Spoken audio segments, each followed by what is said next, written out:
Halo teman-teman semua, kembali lagi dengan saya Fede Fernando. Dan video kali ini merupakan video pertama untuk lanjutan pembahasan mata kuliah akuntansi lanjutan 1 sebelum pertemuan UAS. Nah, di sini pertama-tama kita akan membahas mengenai chapter 6, yaitu tentang consignment sales atau penjualan titipan. Teman-teman, consignment sales atau penjualan titipan adalah tindakan di mana si produsen atau si penitip akan menitipkan barang dagangnya kepada pihak lain untuk dijual. Namun, ada konsep yang sangat mendasar dalam consignment sales ini, di mana hak atas barang ini akan tetap berada di tangan pemilik sampai barang dagang tersebut berhasil terjual. Hal ini karena resiko kepemilikan barang tersebut tidak berpindah dari tangan penitip ke tangan yang dititipkan, teman-teman, seperti itu. Nah, contohnya di sini adalah Nevada dengan Matahari Department Store.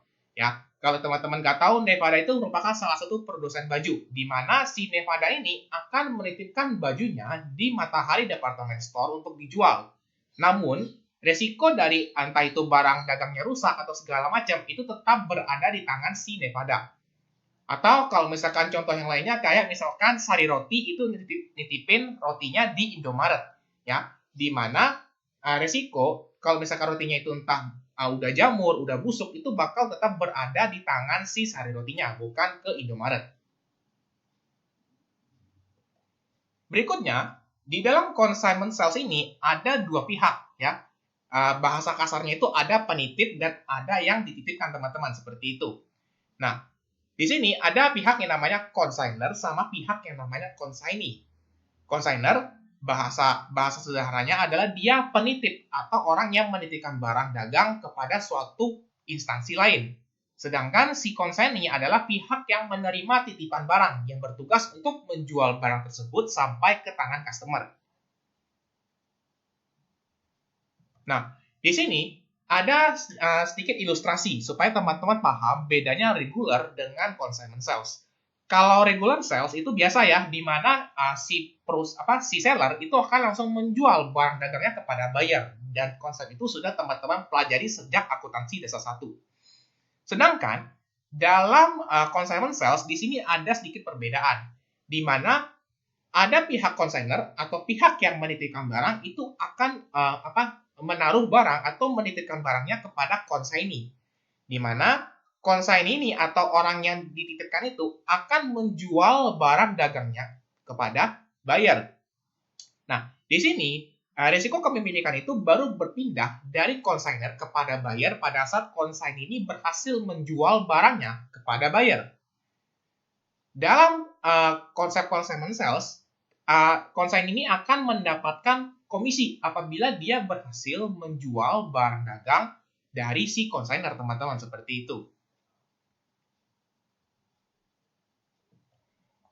Terdapat beberapa alasan nih kenapa kedua pihak ini, entah consigner atau consignee ini, mau melakukan consignment sales, teman-teman. Ya, pertama-tama saya akan bahas dari sisi consignernya dulu atau pihak penitip, di mana consigner akan mendapatkan advantage atau keuntungan di mana dia bisa memasarkan produknya dalam jangkauan yang lebih luas. Misal, si produsen merupakan produsen yang baru berproduksi, artinya produknya itu belum dikenal banyak orang. Kemudian anggaplah si produsen ini nitipin nih produknya ke Indomaret, ya. Nah, dari si produsen ini menitip produknya ke Indomaret, Indomaret itu kan sudah punya nama ya, jadi kurang lebih sudah aman untuk kualitas produknya, sehingga pasar atau jangkauan dari si pemasaran si produsen itu akan jauh lebih luas daripada dia jual sendiri, teman-teman, seperti itu.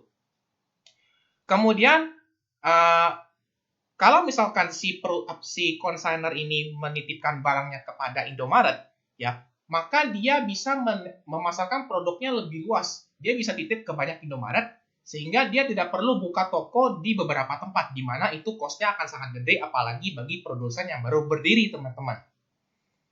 Kemudian advantage kedua adalah si consigner ini dapat percaya kepada consignernya untuk mengontrol harga jual barangnya. Ya, misalkan kalau dia buka toko sendiri, mungkin ada orang yang nawar nih datang ke tokonya, misalkan anggaplah tadi kayak roti. Misalkan harga roti awalnya 5.000, kalau misalkan dia jual di toko mungkin bisa ditawar sama yang beli 3.000 lah atau 4.000. Sedangkan kalau dia titipkan ke Indomaret atau titipkan ke konsaini, si konsaini itu bisa ngatur harganya. Oke, kalau misalkan harganya roti jenis A itu 5.000, udah fix seperti itu. Kemudian dari pihak konsaini itu terdapat beberapa advantage, di mana si konsaini ini terlepas dari risiko kegagalan penjualan barang dagang. Misalkan tadi kalau si si Indomaret nggak berhasil nih menjual barang titipan dari Sari Roti, maka ya nanti yang menanggung kerugiannya adalah Sari Roti, teman-teman, bukan si Indomaret. Kemudian begitu pula dengan advantage kedua agak mirip-mirip, di mana resiko kerusakan fisik dan fluktuasi harga itu dapat dihindari oleh si konsaini. Karena seperti tadi konsepnya ibaratnya kayak Sari Roti dengan Indomaret, kalau misalkan produknya itu ada yang cacat, entah itu bungkusnya lecet dan segala macam, kemudian diretur, maka yang nanggung sepenuhnya adalah si pihak konsainer, teman-teman. Dan yang terakhir adalah dari pihak konsaini itu kebutuhan akan modal akan berkurang. Kenapa? Ya karena kalau misalkan dia jual seperti biasa kayak regular sales tadi, berarti dia harus beli dulu inventorinya.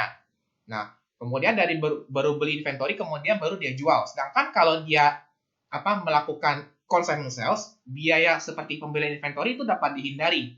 Paling biaya yang timbul paling mungkin nanti biaya kontrak antara konsaini dengan konsainer, kalau misalkan timbul biaya pengiriman dan segala macam, dan itu nanti bakal disepakati antara konsainer dengan konsaininya sebesar berapa persen, seperti itu.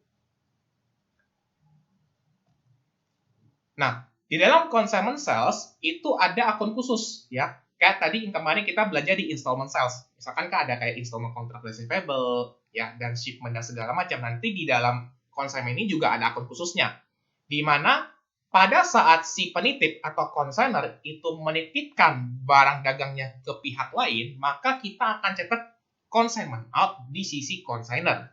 Sedangkan bagi pihak yang dititipkan atau pihak yang menerima barang dari si penitip ini akan mencatatnya sebagai consignment in.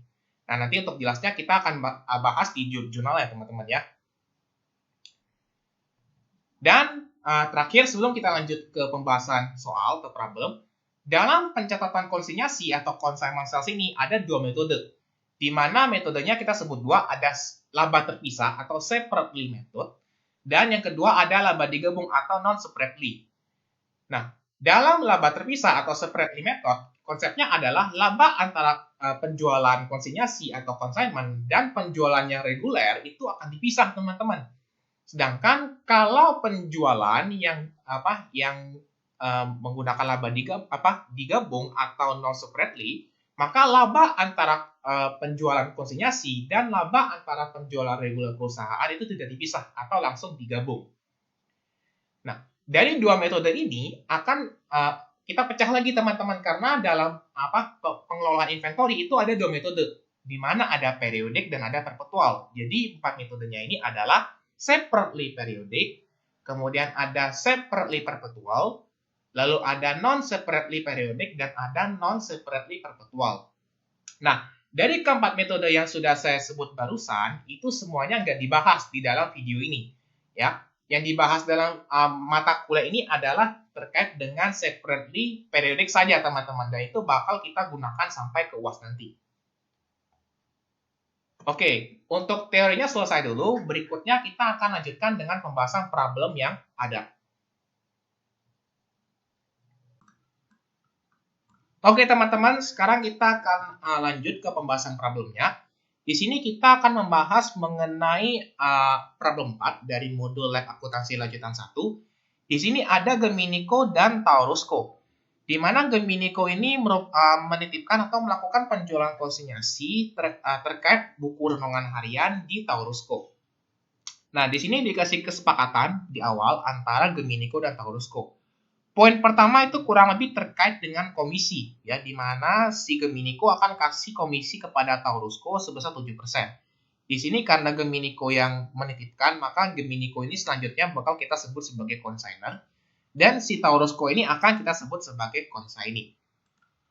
Kemudian, Taurusco akan memberikan setoran uang tunai. Jadi poin kedua ini nanti terkait dengan advance payment, karena setiap si consigner menitipkan barang ke si consignee, itu akan selalu muncul yang namanya DP atau uang muka itu.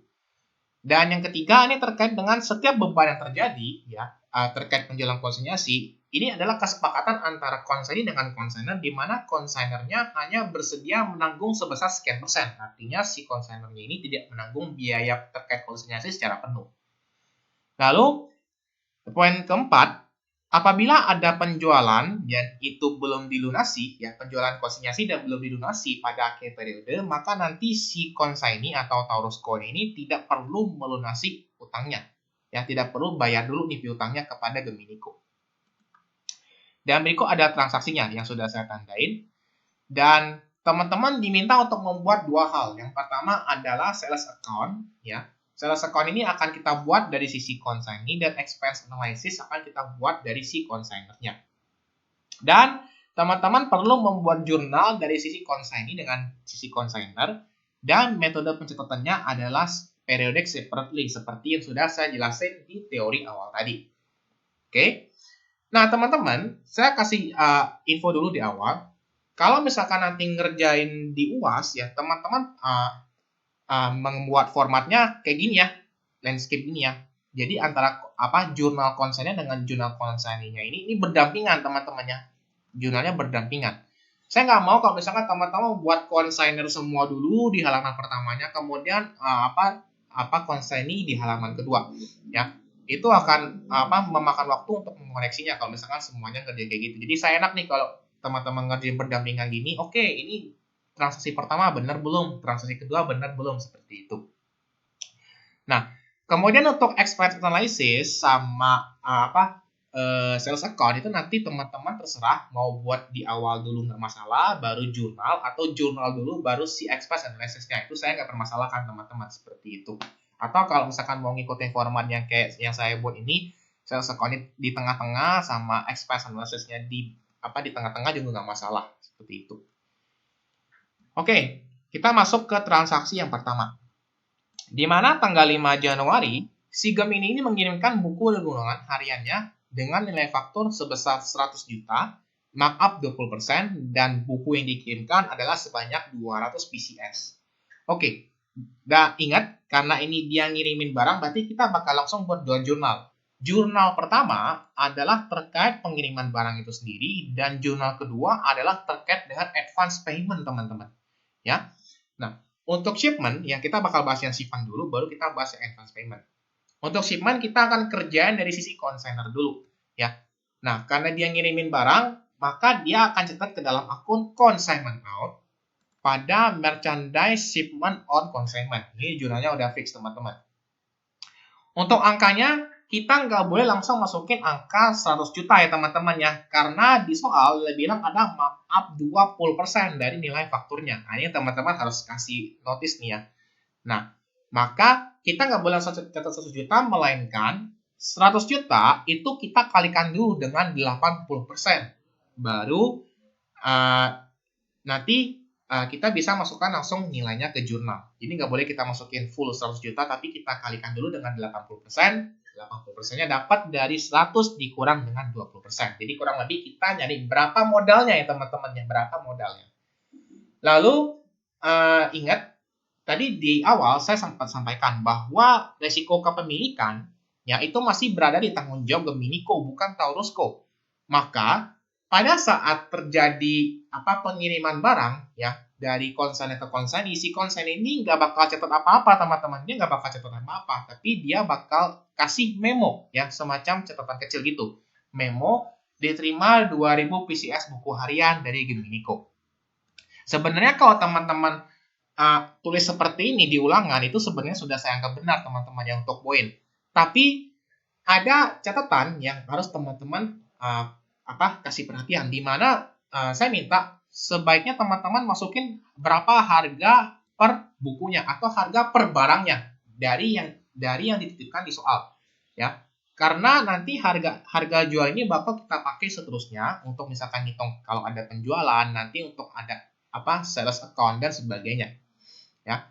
Nah, untuk harga jual per bukunya Ini kita langsung ambil 100 juta yang merupakan nilai fakturnya, kemudian dibagi dengan 2000 PCS yang merupakan jumlah bukunya. Gitu. Oke.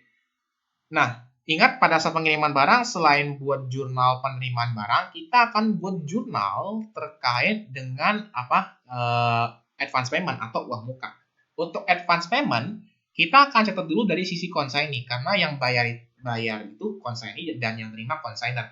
Nah, jurnalnya adalah karena dia bayar, berarti kita akan catat advance payment to consignor, ya. Jadi karena dia bayar ke consignor, makanya keterangannya advance payment to consignor. Kemudian di sebelah kreditnya itu ada cash. Untuk nilainya, teman-teman silakan balik ke ketentuan yang ada di poin 2. Di mana Taurusco akan kasih advance payment atau uang muka sebesar 1/5 dari harga jual atau 1/5 dari harga yang ada di fakturnya. Maka nilainya adalah 100 juta yang merupakan nilai faktur secara keseluruhan dikali dengan 1/5. Maka dapat nilai advance payment-nya sebesar 20 juta. Kemudian di sisi konsignernya akan catat ya, karena dia terima yang satu bayar, pastinya satu pasti terima. Maka kita akan catat cash di sisi debit dan advance payment from consignee karena dia terima dari consignee di sisi kredit nilainya sama sebesar 20 juta. Gitu. Next, kita lanjut untuk yang tanggal 7 Januari. Ya. Yang tanggal 7 Januari ini terkait dengan freak out for consignment, di mana atas pengiriman 2 hari yang lalu, Gemini itu membayar ongkos angkut sebesar 60.000 per 1.000 buku yang dikirim. Teman-teman, untuk yang tanggal 7 Januari ini, ya, teman-teman lihat nih, yang nitip barang kan si Gemini.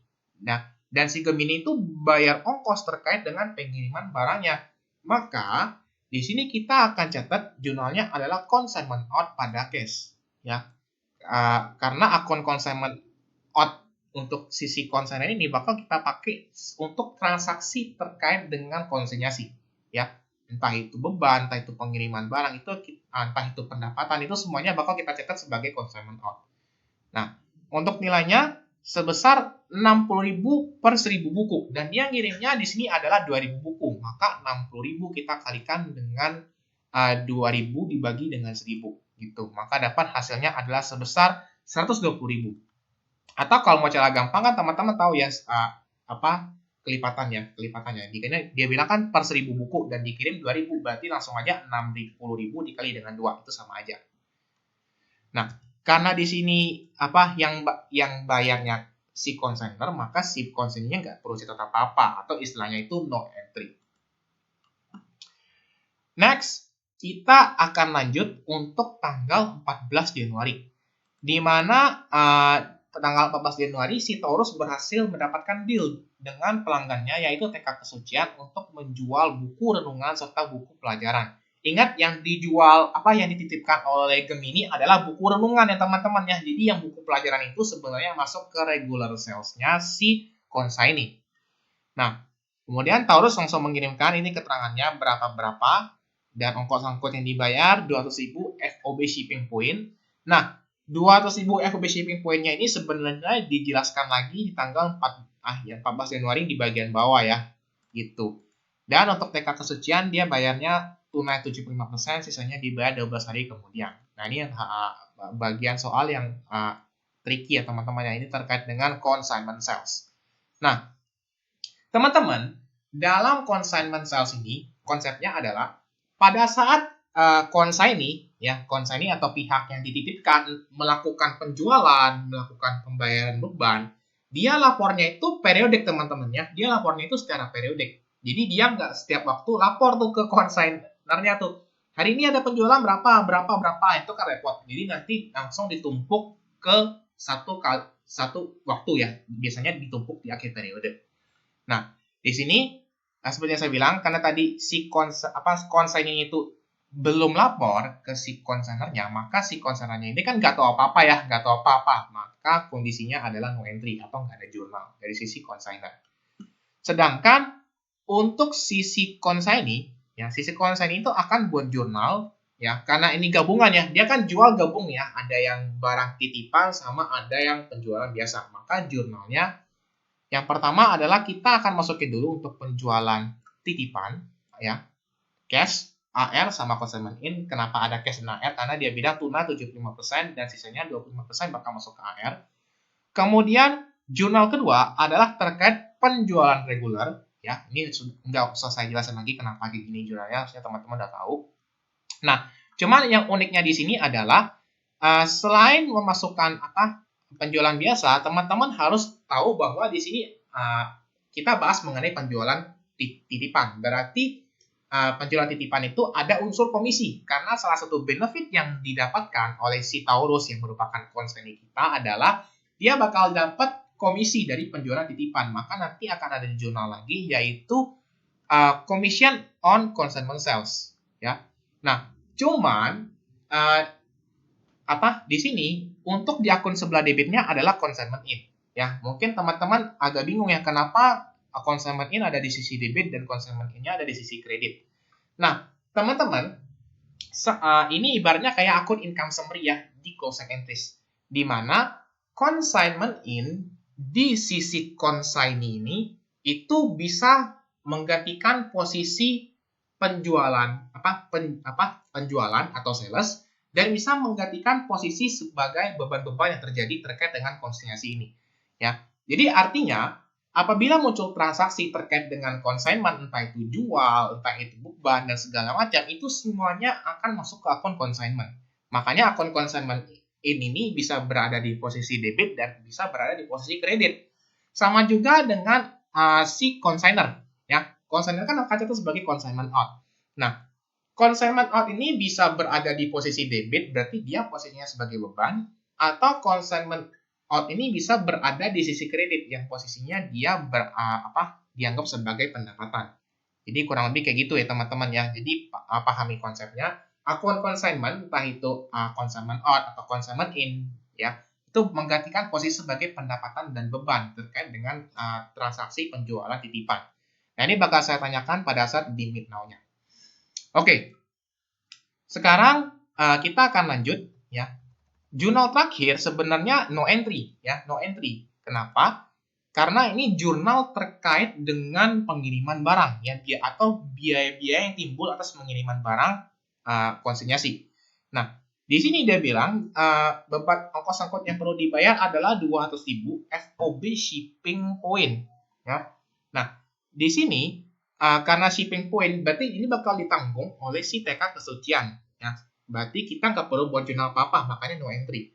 Kecuali kalau jurnalnya itu kita perlu buat jurnal kalau misalkan FOB destination. Kalau FOB destination berarti kita bakal pakai akun consignment in di sisi debit pada cash di sisi kredit. Jadi seperti yang saya bilang tadi, semua beban yang timbul itu bakal ditetap sebagai consignment in. Itu di sisi debit tapi ya posisinya. Kemudian di sini ya kita akan coba susun jurnal cari angka di jurnal 1, kedua dan ketiga. Untuk jurnal pertama, di sini saya langsung mulai dari consignment in aja atau penjualan titipan ya. Karena yang lebih gampang itu sebenarnya dari penjualan titipannya. Dari penjualan titipan ya, kita kan perlu tahu ya berapa unit yang terjual serta berapa harga jualnya. Nah, itu teman-teman harus pahami itu berapa harga jualnya dan berapa jumlah unit yang terjual. Nah, jumlah unitnya kan cuma dikasih tahu ya bahwa dia kirimin 16 dus. 16 dus itu setiap dusnya berisi 1000 dan 95% merupakan buku pelajaran. Ya, berarti punya si consignment adalah sebanyak 5% dan punya si penjualan biasa adalah 95%. Maka 16 kita kalikan dengan 1000. Kemudian kita kalikan dengan 5% yang merupakan proporsi si consignment sales-nya, dan jangan lupa dikalikan dengan harga jualnya. Harga jualnya itu tadi kita yang di awal banget nih. Harganya sebesar 50.000. Makanya tadi saya bilang tulis dulu harga jualnya supaya teman-teman itu nggak bingung kalau misalkan terjadi penjualan titipan seperti ini. Oke. Nah, untuk angka di cash sama core receivable-nya itu tinggal mengikuti aja, di mana cash-nya sebesar 75% dan untuk core receivable-nya sebesar 25%. Nah, untuk nilai sales revenue-nya, teman-teman lihat lagi tuh ketentuan yang ada di soal. Dia kan nggak kasih tahu ya berapa harga per bukunya untuk yang penjualan biasa. Maka teman-teman tinggal kurangin aja nih, tinggal kurangin 200 juta yang merupakan totalnya dikurangin 40 juta, maka dapat 160. Untuk nilai cash dan AR-nya tinggal mengikuti aja, berarti yang satu 75%, yang satu 20%. Next, kita akan bahas terkait dengan komisi ya. Komisi itu dilihat dari jurnal yang pertama terkait dengan consignment in ya. Dan untuk di soal itu teman-teman baca poin pertama. Consignment in akan memberikan komisi untuk setiap produk yang berhasil terjual sebesar 7%. Berarti untuk angkanya gampang aja ya. 7% kita kalikan dengan nilai consignment sales-nya yaitu sebesar 40 juta. Dapat 2.800.000. Gitu. Ya. Oke. Sebelum kita lanjut, saya bakal kasih notes dulu untuk tanggal 14 Januari ini ya. Karena dia bilang si tanggal 14 Januari ini ada keterangan akan dilunasi 12 hari kemudian ya, 12 hari kemudian. Ya. Di sini untuk 12 hari kemudian ini kita akan kasih notes dulu ya. Jadi teman-teman udah harus tahu nih 12 hari kemudian kalau kita jumlahin 14 ditambah 12 adalah tanggal 26 Januari. Ini teman-teman harus kasih notes. Jadi ada di soal ataupun tidak ada di soal, teman-teman harus buat jurnalnya. Untuk tanggal 14 yang kedua ini kita skip karena tadi ingat keterangannya FOB shipping point. Jadi kita tidak perlu buat jurnal, makanya tadi no entry. Makanya tadi saya nggak terlalu sebutin ya. Next kita lanjut ke tanggal 17. Yang 17 Januari terkait dengan expense yang terjadi. Paulus membayar biaya iklan untuk memasarkan buku renungan Gemini sebesar 300.000 di mana iklan tayang tanggal 10, 20, dan 30. Oke, di sini konteksnya berbeda dengan yang terjadi di tanggal 7 Januari tadi, di mana beban tanggal 7 Januari itu dibayar oleh Gemini yang merupakan posisinya sebagai consignor. Sedangkan di tanggal 17 Januari ini dia bayar beban, ya si consignee atau pihak yang dititipkan itu bayar beban untuk barang yang dititipkan oleh si consignernya. Ya, nah ini sama kondisinya pada saat si consignee itu melakukan penjualan, dia nggak langsung lapor dulu tuh ke si consignernya. Sama juga pada saat dia bayar beban, ya dia lapornya itu belakangan, baik itu pendapatan atau beban. Maka dari sisi consigner pada 17 Januari dia nggak tahu apa-apa, maka kita catatnya no entry. Kemudian di pihak consignee yang membayar beban, ya, dia akan catat akun, ya, kurang lebih akunnya adalah consignment in, ya, consignment in. Kemudian ada akun advertising expense, ya, advertising expense pada cash di sisi kredit. Kenapa kok ada akun consignment in sama advertising expense bersamaan? Karena teman-teman lihat keterangan yang ada di soal lagi terkait dengan beban yang sudah saya tandai warna kuning ini, di mana setiap beban yang terjadi terkait dengan penjualan barang konsinyasi pada satu periode akan dibebankan secara proporsional, di mana si Gemini atau si consignor kita itu hanya bersedia menanggung 85% saja nih, dia cuma mau nanggung 85 ya. Nah berarti sisanya 15% itu si PT Gemini Co ini nggak nanggung, yang nanggungnya adalah si Taurus ini. Makanya kita bikin dua jurnal. Yang satu consignment in, ya. Sebenarnya consignment in yang di sini itu advertising expense yang ditanggung oleh si Gemini. Kemudian advertising expense yang di sini adalah ini beban yang si Taurus Co ini tanggung atas penjualan konsinyasi ini. Nah, untuk nilai cash-nya kita langsung masukin 300.000. Karena tadi dia bilang ketentuannya adalah 85%, maka 85% ini akan masuk ke si consignment in dan 15%-nya akan masuk ke advertising expense gitu. Lalu lanjut ke transaksi tanggal 19 Januari ya. Gemini berhasil menjual produknya kepada langganan dengan total 25 juta, sebagian dibayar tunai, sisanya dibayar secara kredit, dan terdapat ongkos angkut 50.000 FOB destination. Ini sebenarnya penjualan reguler ya teman-teman ya, nggak ada jebakannya sama sekali. Ini kayak yang pelajari teman-teman pelajari di AD1 ya. Dimana kalau ada penjualan ya, kenapa di sini saya bilang kayak AD1? Karena di sini Gemini itu menjual produknya sendiri dengan usahanya sendiri, tanpa nitipin ke tempat lain. Maka ini kayak penjualan biasa aja. Dimana kalau di sini kan dia bilang sebagian dibayar tunai, sebagian kredit. Maka jurnalnya adalah cash AR pada sales revenue. Kemudian terdapat ongkos angkut 50.000 FOB destination, berarti itu bakal ditanggung oleh si Gemini. Ada jurnal freight out pada cash. Ya, ini materi AD1 jadi saya nggak terlalu panjang lebar. Untuk freight out-nya sebesar 50.000, cash-nya 50.000. Nah, untuk sales revenue-nya adalah sebesar 25 juta. Dan yang sedikit rancu di sini sebenarnya gini ya, dia bilang kan sebagian dibayar tunai, sebagian dibayar kredit. Sebagiannya ini dia nggak kasih tahu nih berapa angkanya nih ya. Dia nggak kasih tahu 50% kredit kah, 50% tunai kah.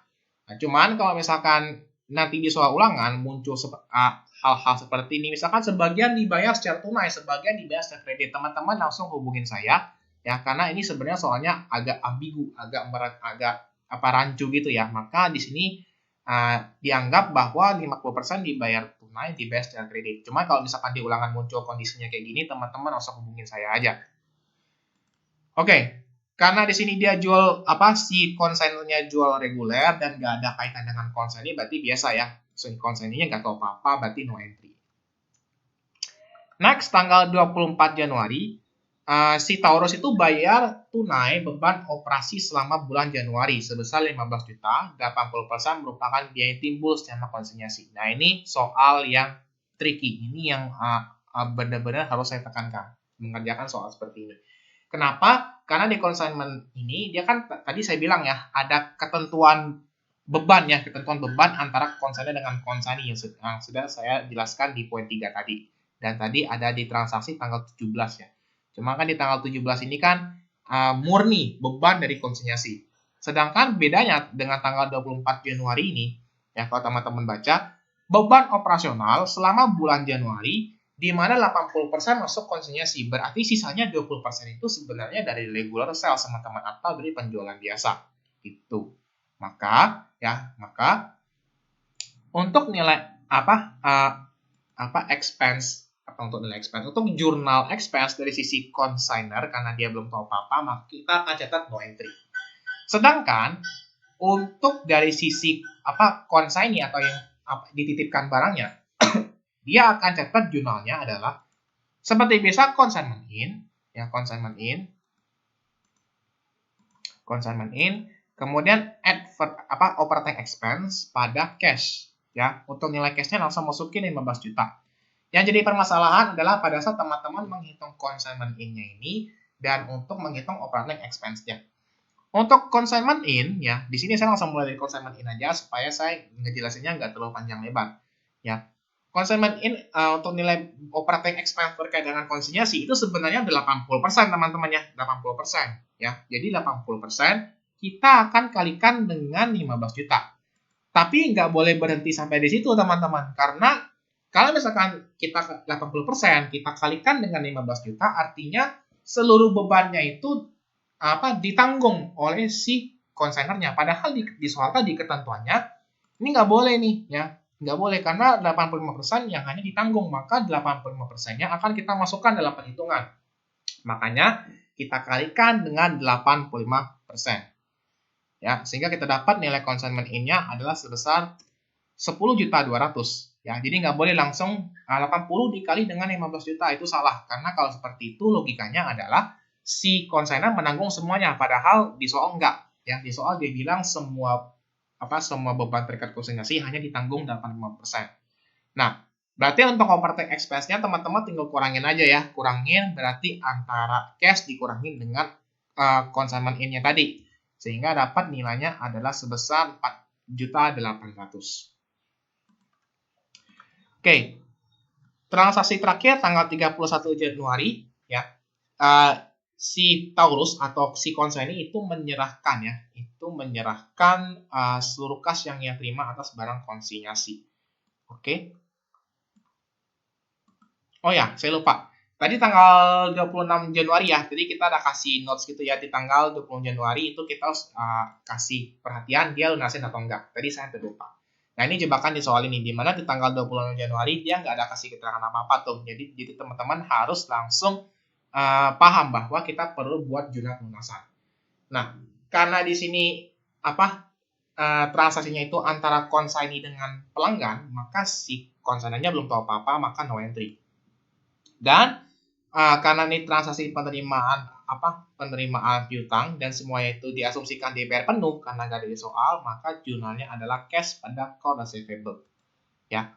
Nah, untuk nilai cash sama core receivable-nya kita lihat transaksi yang utang tadi di mana dia ngutang ya, dia ngutang sebanyak 10 juta untuk yang penjualan konsumennya dan 40 juta untuk penjualan biasanya. Berarti tinggal kita jumlahin 10 juta ditambah dengan 40 juta, maka dapat totalnya adalah sebesar 50 juta gitu.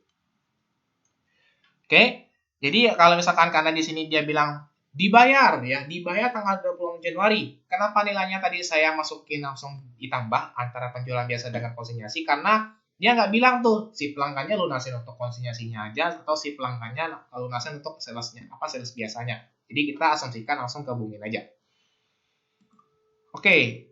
Nah, ini kita mulai masuk ke bagian pelunasan atau remittance ya. Jadi seperti yang saya bilang tadi, pada saat transaksi jual atau transaksi ada beban, si konsainer ini nggak lapor dulu nih ke si konsainernya. Tapi dia bayarnya itu secara periodik atau dia ada tanggal-tanggal khususnya teman-teman. Dan itu biasanya akhir bulan. Nah, sekarang kita akan buat jurnal terkait dengan remittance-nya ya, remittance-nya. Nah, saya langsung munculin aja untuk jurnal sisi konsainer sama jurnal untuk sisi konsainernya. Nah, di mana sebelum nyusun angka sebelum kita mencari angka dari jurnal ini, teman-teman akan membuat yang namanya sales account ya. Sales account dan sales account ini berada di sisi consignee. Makanya di sini saya taruh sales account-nya itu dari sisi consignee-nya. Nah, kurang lebih untuk formatnya seperti ini, di mana yang pertama ada sales revenue, kemudian sales revenue ini dikurangin dengan biaya-biaya yang terjadi selama periode tersebut. Jadi yang saya stabilo ini, yang saya stabilo warna hijau terang lah ya. Yang saya stabilo warna hijau terang itu sebenarnya menyesuaikan aja ya teman-teman, menyesuaikan aja dengan beban yang terjadi selama soal tersebut. Kalau misalkan ternyata ada beban asuransi atau ada beban pengiriman, ya nanti teman-teman tinggal sesuaikan aja tergantung dengan soal ujiannya. Nah, sekarang yang terpenting adalah teman-teman akan menghitung dulu nih berapa sales revenue-nya. Untuk sales revenue yang terjadi terkait dengan consignment ya. Ini terkait dengan consignment ya teman-teman ya. Jadi semuanya yang saya omongin terkait sales account ini terkait consignment, di mana penjualan konsinyasi atau penjualan titipannya itu tadi ada di tanggal 14 Januari dan total penjualannya adalah sebanyak 40 juta. Nah, nilai ini akan teman-teman masukin 40 juta. Nah, kemudian untuk biaya-biaya yang terjadi, untuk advertising expense ya, itu nilainya adalah sebesar 255.000. Ini diambil dari nilai consignment in ya. Nah, ini memang pengertian soal consignment seperti ini. Jadi awalnya dia tetap semuanya consignment in dulu, entah itu pendapatan, entah itu beban, semuanya consignment in. Nah, baru nanti di bagian sales account atau sama nanti ada expense analysis baru dijabarin tuh akunnya apa aja tuh. Apakah advertising expense, apakah operating expense, dan masih banyak lagi menyesuaikan dengan soal. Ya, makanya tadi saya bilang consignment ini tuh dia kurang lebih kayak akun khusus di consignment, dia memegang fungsi sementara sebagai kayak income summary nih. Jadi dia bisa bersifat seolah-olah seperti pendapatan dan dia bisa bersifat seolah-olah seperti beban. Baru nanti di bagian sales account-nya dia dijabarin tuh apa aja tuh gitu. Nah, untuk operating expense berarti kita ambil yang tadi operating expense nilainya sebesar 10.200. Kemudian untuk commission kita ambil dari angka yang ini consignment in nilainya sebesar 2.800 yang tadi pada saat dia jual titipan. Nah, untuk nilai consignment in-nya ya, teman-teman tinggal kurangin aja untuk bukan total consignment ya, total charge ya atau total biaya-biaya yang terjadi sehingga teman-teman dapat nilai consignment in-nya adalah sebesar 26.745.000 dan ini merupakan selisih antara sales dengan charge-nya. Kemudian kita masukin kalau misalkan ada advance payment, maka advance payment-nya ya kita kalikan di mana kita nggak boleh nih langsung masukin advance payment keseluruhan tuh. Berarti tadi ya, ini kan ada advance payment 20 juta. Kita nggak boleh tuh langsung masukin 20 juta, teman-teman ya. Itu salah. Kita nggak boleh langsung masukin 20 juta. Karena kalau kita kurangin di sini 20 juta, itu seolah-olah kita menganggap semuanya udah lunas. Tapi kan di sini sayangnya semuanya belum lunas ya, teman-teman ya. Karena yang kita jual itu masih sebagian. Dimana kalau misalkan kita hitung pelan-pelan, ya. Jadi kan ada 1000 ya, 1000 unit per dus. Kemudian per dusnya dia kirim total ada 16 dus. Dan dari semuanya ini hanya 5% yang merupakan barang titipan. Makanya nilai ini bukan accounting ya. Makanya nilai advance payment-nya itu menyesuaikan dengan berapa banyak unit yang terjual.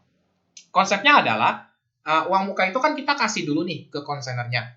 Nanti si konsainernya itu ibaratnya bakal pegang nilai 20 juta ini sebagai jaminan aja gitu. Nah, setelah ada barangnya yang terjual, baru nanti si konsainernya ini balikin duitnya ke si konsaini. Itu ibaratnya kayak jaminan aja. Makanya kalau misalkan semuanya belum terjual, kita nggak boleh langsung masukin 20 juta, itu salah. Melainkan kita akan adjust, kita akan ikuti sesuai dengan berapa banyak ini yang terjual.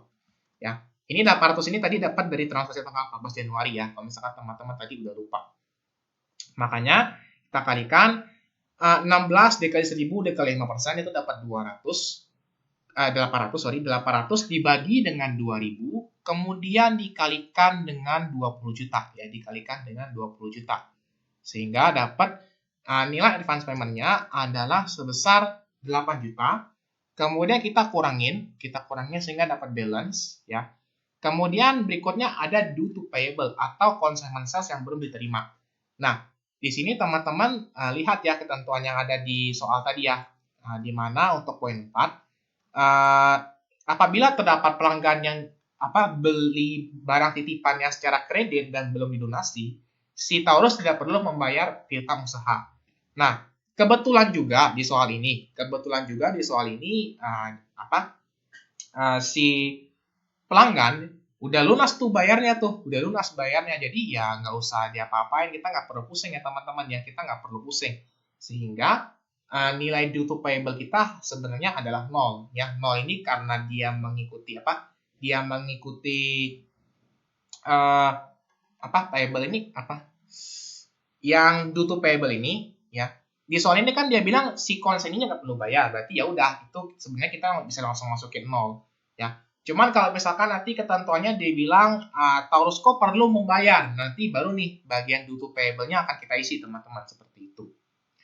Kemudian kita kurangin sehingga dapat selisih remittance-nya adalah sebesar 18.745.000, dan nilai inilah yang akan kita bayarkan kepada si konsainernya gitu. Nah, untuk nilainya ya, ini kan kita udah selesai nih ya ngerjain sales account-nya ya. Untuk nilainya, si consignment ini ambil dari nilai yang saya tandain oranye agak krim-krim ini. Consignment in sebesar 20.745.000. Lalu advance payment-nya itu kita ambil sebesar 8 juta ya. Karena kita nggak boleh langsung ngakuin 20, ingat tadi, karena dia belum full kejual. Dan untuk nilai cash-nya tinggal selisihnya aja, atau nilai yang remittance-nya ini. Kemudian untuk dari sisi consignor ya, untuk nilai advance payment-nya itu sama juga sebesar 8 juta. Nah, untuk nilai consignment out ini bertindak seolah-olah seperti bertindak sebagai sales revenue-nya, ini akun penggantinya. Kemudian untuk consignment out ya, consignment out-nya ini diambil dari nilai yang ada di sini, yang ada di sales account sebesar 13.255.000. Dan untuk nilai cash-nya adalah sebesar 18.745.000. Atau sebenarnya kalau misalkan mau cara gampangnya tinggal selisin aja tuh consignment out dikurangin advance payment dan dikurangin dengan consignment out-nya, seperti itu.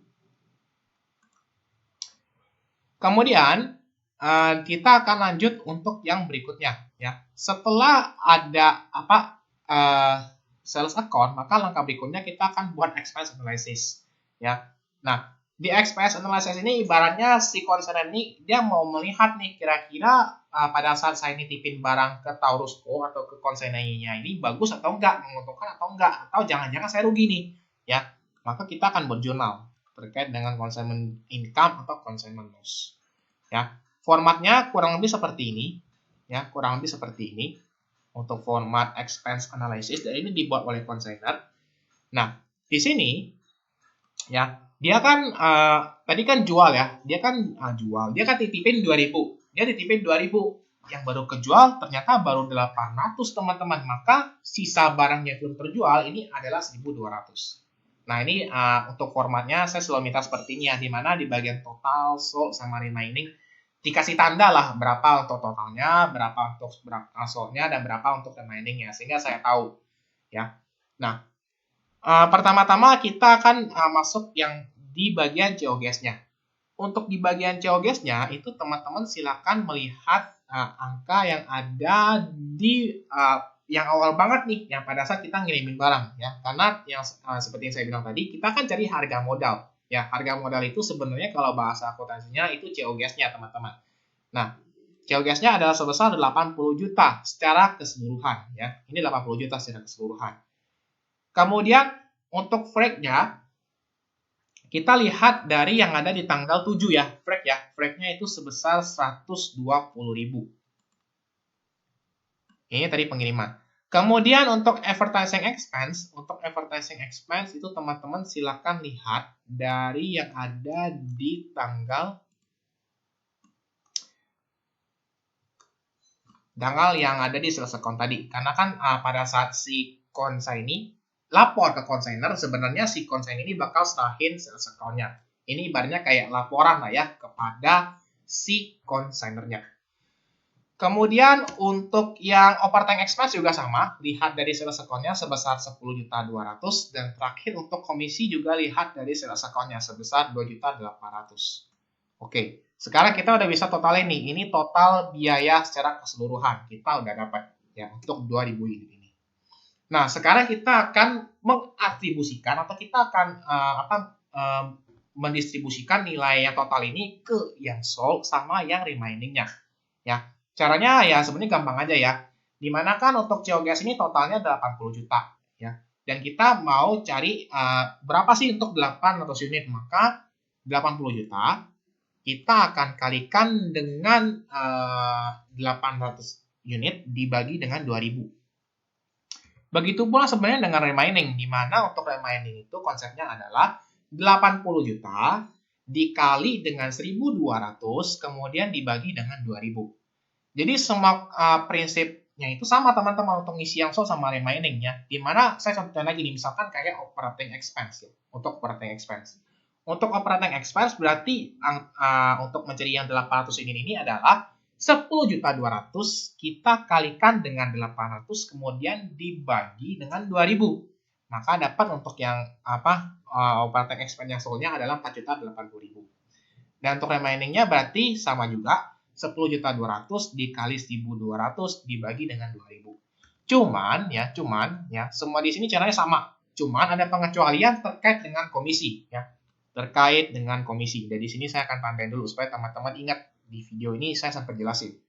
Nah, untuk komisi kita nggak boleh nih bagi untuk yang ini terjual sama ini yang remaining, karena logikanya komisi ini kan timbul kalau ada penjualan barang yang udah terjadi ya teman-teman, yang ada penjualan titipan yang sudah terjadi. Maka 2.800.000 ini yang milik yang sold ini, bukan milik yang remaining, sehingga remainingnya itu adalah 0 gitu. Ya. Nah, ini bakal saya tanyakan juga ya, kenapa di commission itu bagian remaining-nya nggak ada ya? Karena commission itu terkait dengan sold aja ya teman-teman ya, seperti itu. Lalu untuk totalnya tinggal dijumlahin aja ya, tinggal dijumlahin dari atas ke bawah, Kemudian untuk nilai kita nggak lihat nih, dia ini income atau loss. Cara lihat income atau loss-nya ya teman-teman tinggal masukin ya. Nilai sales-nya tadi teman-teman lihat dari sales revenue yang ada di sales account sebesar 40 juta. Maka di sini teman-teman bisa melihat terdapat keuntungan atau income. Income-nya adalah sebesar 970.000. Saya nggak sebut gain karena kalau untuk terkait dengan operasional itu, akuntansi menggunakan akun income ketimbang akun gain. Karena gain itu biasanya untuk lebih ke akun-akun yang bersifat investasi ya teman-teman ya, seperti itu. Oke, karena di sini sifatnya adalah income atau laba ya, maka kita akan masukkan jurnal seperti ini, yaitu consignment out pada consignment income ya. Nah, consignment income karena ya dia untung, income itu kan saldo normalnya ada di sisi kredit ya, makanya kita masukin di sisi kredit. Nah, kalau misalkan kebalikannya gimana kok? Dia rugi, berarti tinggal balik aja, berarti consignment loss pada consignment out gitu. Nilainya sebesar 970 dari expense analysis. Oke, terakhir kita akan membuat jurnal terkait dengan closing entries, karena tadi dia minta dua hal ya, terkait dengan jurnal biasa sama jurnal penutup. Untuk jurnal penutup sebenarnya seperti biasa lah ya, kalau jurnal penutup saya nggak terlalu bahas terlalu banyak. Intinya teman-teman close aja akunnya, akun-akun yang bersifat nominal atau temporary, di mana yang saldo normalnya di debit teman-teman taruh di kredit, dan di kredit teman-teman taruh di debit. Ya, ini langsung saya munculin aja untuk yang consignee sama consignernya. Oke, ini semuanya teman-teman tinggal jurnalin di atas. Kalau misalkan akunnya itu ada yang temporary, masukin. Kalau dia kredit di debit, debit di kredit gitu. Nah, untuk merchandise shipment of consignment itu kita lihat dari yang awal banget, nilainya sebesar 80 juta. Kemudian untuk yang income summary-nya 80 juta. Lalu untuk sales revenue nilainya adalah sebesar 25 juta. Ini didapat, kalau misalkan teman-teman mau lihat, didapat dari sales revenue yang biasa ya, ini penjualan reguler dia. Kemudian ada consignment income. Consignment income ini tadi yang ada di jurnal pengakuan ini 970. Lalu ada akun freak out yang terkait dengan penjualannya. Freak out itu tadi ada di transaksi yang penjualan biasa ya, tanggal 19 ya, 50.000. Dan selisihnya kita akan masukkan sebagai income summary di sisi kreditnya. Lalu untuk yang commission on consignment sales ya, commission on consignment sales itu nilainya sebesar 2.800.000 tadi terkait dengan penjualannya, penjualan barang titipan. Kemudian untuk sales revenue-nya ini terkaitnya penjualan biasa ya, penjualan biasa tadi nilainya adalah sebesar 160 juta. Kemudian advertising expense kita lihat yang punya si perusahaan sebesar 45.000. Dan untuk operating expense sebesar 4.800.000. Jadi kita tinggal ambil aja nih kalau di costing entries, dan sisanya akan masuk ke income summary. Berarti perusahaan ini mengalami untung. Ya. Nah, sebelum kita selesai mengerjakan soal ini, kita kasih catatan dulu ya terkait soal ini. Di mana di soal ini dia bilang, ini masuk poinnya, harusnya ada poinnya. Di mana di soal dia bilang bahwa nggak ada ketentuan barang titipannya itu bakal dibalikin atau enggak ya. Jadi dia nggak kasih ketentuan barang ini dibalikin atau enggak nih ya. Nah, maka teman-teman akan bisa mengecek nih yang saya kerjain di expense analysis-nya ini benar atau enggak, karena dia balance ya teman-teman, kalau barang itu nggak dikembaliin. Nah, cara ngeceknya gimana? Ya, teman-teman kasih keterangan sales consignment sales untuk sisa di Taurusco. Caranya adalah teman-teman tinggal lihat akun-akun consignment out yang ada di sisi consigner, teman-teman. Jadi semua akun yang ada di consignment out itu teman-teman notice semua. Ya, teman-teman notice semua. Nah, ini teman-teman lihat berarti 80 juta ditambah dengan 120, kemudian dikurangin dengan 40 juta. Lalu ditambah lagi dengan 13.255.000 dan terakhir ditambah dengan 970. Maka teman-teman dapat nilai consignment out yang tersisa adalah sebesar 53.345.000 ya. Nah, teman-teman lihat ternyata antara yang remaining sama yang teman-teman hitung tadi ya, karena ini barangnya tidak dikembalikan, makanya saya kasih keep ya. Problem 4 keep artinya barangnya ini tidak dikembalikan. Ya, dan kebetulan sama, berarti selamat teman-teman sudah mengerjakan soal consignment sales-nya dengan benar, teman-teman, seperti itu. Oke, untuk pembahasan problem 4 terkait consignment sales sampai di sini dulu. Apabila selama saya menjelaskan tadi ada hal-hal yang kurang berkenan atau misalkan ada kesalahan kata-kata dan sebagainya, saya minta maaf. Kita akan ketemu lagi di video selanjutnya. Sekian dan bye-bye.